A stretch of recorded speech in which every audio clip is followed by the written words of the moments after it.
Praise దలాడండి. అందరికీ వందనాలు ప్రభు పేరిట.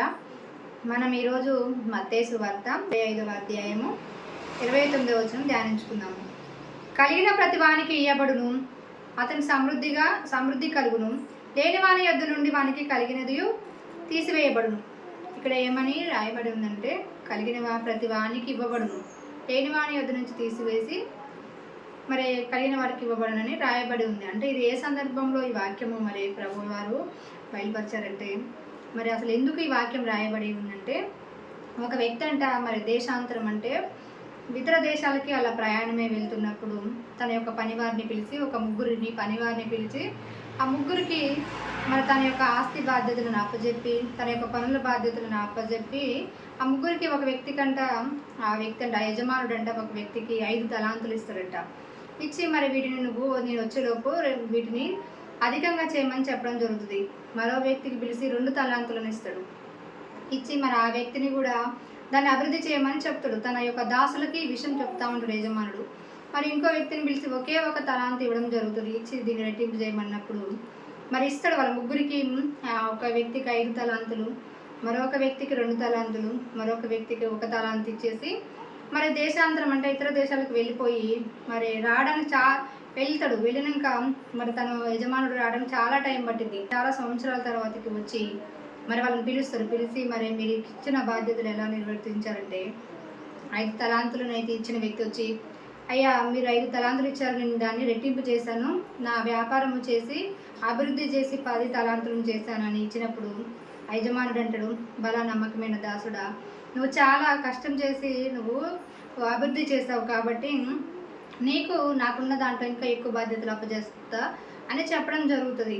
నువ్వు నా యజమానుడితో నాతో నువ్వు సంతోషించడానికి మరి నా సంతోషంలో పాలిభాగస్తులు అయ్యావని చెప్పడం జరుగుతుంది.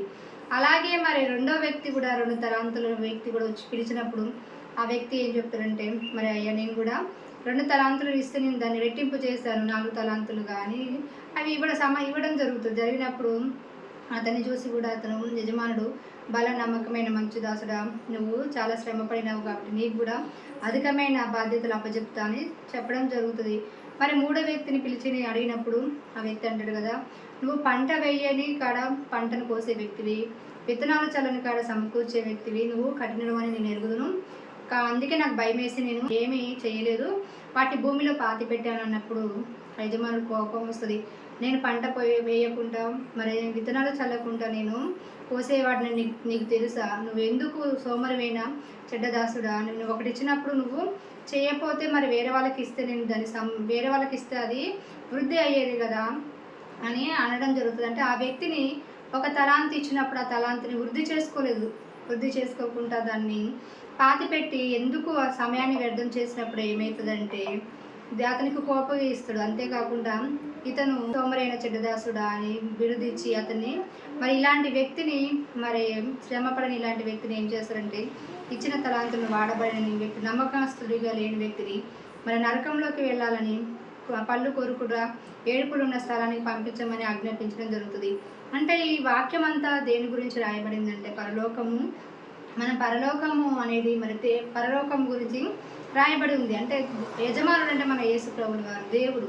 మరి మనకి దేవుడు బిడ్డలైన మనకు దేవుడు తలాంతులు ఇస్తాడు. ఒకరికి 1 తలాంతు, మరి కొంతమందికి పాటలు పాడే తలాంతు ఇస్తాడు దేవుడు, ఇంకొకరికి కీబోర్డు వాయించడం, ఇంకొకరికి మరి ఇంకో తలాంతు, కొంతమందికి చదువు రాకపోయినా కూడా ప్రార్థించే తలాంతు, మరి సువార్త చేసే తలాంతు, అలా తలాంతులను ఇచ్చినప్పుడు దేవుడు మరి ఆ తలాంతులను మనం అంతా వృద్ధి చేసుకోవాలంట. మరి పాటలు పాడించినప్పుడు నమ్మకంగా పాటలు పాడాలి, మన గొంతుని వాడాలి. అలాగే కాకుండా మరి మనకి ప్రార్థన చేయడం టైంని మనం ఉపయోగించుకోవాలి. అలా దేవుడిచ్చిన తలాంతులను మరి ఎన్నైతే ఇస్తా వాటిని అన్నింటినీ మనం ఉపయోగించి రెట్టింపు చేసినప్పుడు దేవుడు అంటాడు, బల నమ్మకమైన దాసుడా అని దేవుడు అనడం జరుగుతుంది. అలా కాకుండా మనకి ఒకే తలాంతు ఉంది, మరి నాకు ఏమీ లేదు దేవుడు అని దాన్ని పాతి పెట్టేవారిలాగా సోమరితనంతో దేవుడు మీని అపార్థం చేసుకొని పాతి పెట్టేవారిలాగా ఉంటే ఏమవుతుందంటే, దేవుడు కోపము లెక్క అడుగుతాడు. లెక్క అడిగినప్పుడు దేవుడి కోపం మన మీద రగులుకోవడమే కాకుండా నరకానికి పాత్రలమవుతాము.